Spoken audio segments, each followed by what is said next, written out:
of food. There are 6 components of food.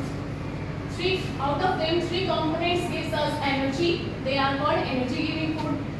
Number 1, carbohydrate. Number 2, protein. Number 3, fat. Carbohydrate examples are wheat, rice, maize, etc.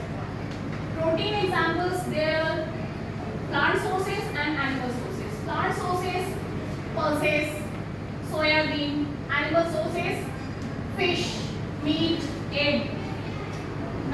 Number 3 is fat. Fat, some examples are ghee, butter. These are fat. And other 3 components are, they prevents us to cause diseases. Okay. Vitamins, minerals. Vitamins, there are 2 types of vitamins. Number 1 is water soluble and number 2 is fat soluble. Fat soluble vitamins are A, D, E, K, and water soluble vitamins are B, C. They prevents us to cause diseases. Okay, just like night blindness.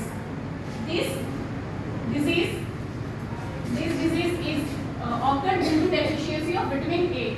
Just like scurvy, this disease is occurred due to deficiency of vitamin C. Just like rickets, this disease is occurred due to deficiency of vitamin D. Okay, and minerals. There are two types of minerals: macro and micro.